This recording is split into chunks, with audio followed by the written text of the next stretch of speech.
y'all, and welcome to the Crazy Sock Lady YouTube channel. My name is Kay, and this is my channel where I chat about all of my knitting and crocheting. This is a special little video today. I thought it would be fun to come to you guys and chat about progress on the StashBusters KAL.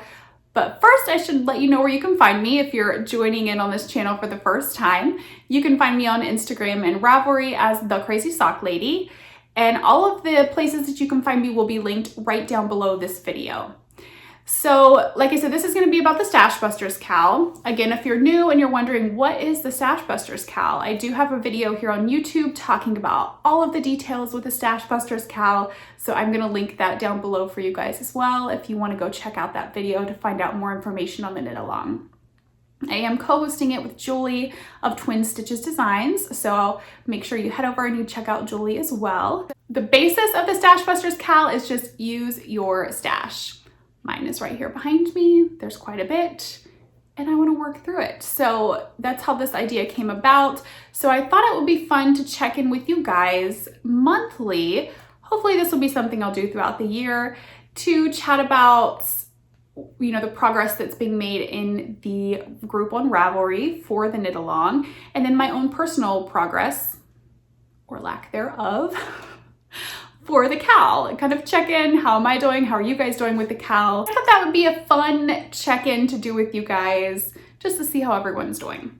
So I went through the Ravelry group. I check it every day and kind of see what posts are being made in the chatter thread for the knit along, the FO thread, just to go through everything and see what everyone's working on and chatting about.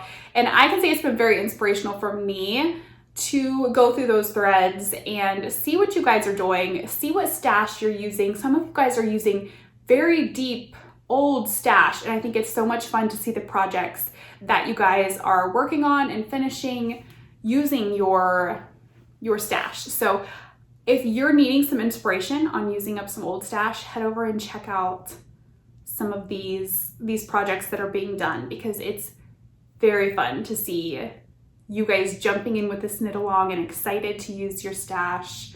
I know I am so excited. I think it's fun to kind of fall in love again with some of the old skeins that I bought years ago. So I went through the finished objects thread. I was curious how many posts were made within the month of January. Now I should say that the number of posts does not mean there were that many finished objects, because there are ways to earn extra entries in the knit along, which I go over in the video that I'll link below on the KAL, and it's listed in the chatter thread as well. But this number, even with the fact that, you know, a good bit of these were extra entries for having socks or for using one of my patterns or Julie's pattern, this number blew my mind. So I went through for January 1st to January 31st to see how many posts were made in the finished objects thread. Are you guys ready for this? There were 673 posts made in those 31 days. 673. That is crazy. So many, like I said, that's not 673 finished objects, but so many things finished from stash. That is crazy. I am so excited for you guys using up your stash.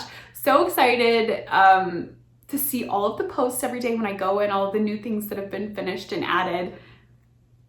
673. I couldn't believe that when I read that, just for 1 month. And this is a year-long knit along. So I'm excited to see how many posts there are at the end of the year. Now, a check-in on my personal stats from January.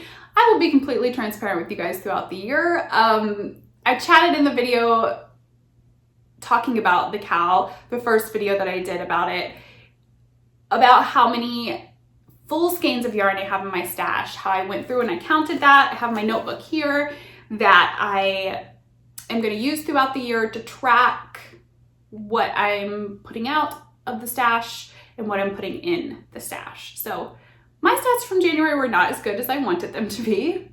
I will be honest. Yeah, so I'll tell you what they are and then go chat about them. So at the beginning of January, you know, I went through and I counted all of the full skeins that I had in my stash. I didn't count partial skeins. Yeah, everything had to be a full skein. That's how I'm tracking it.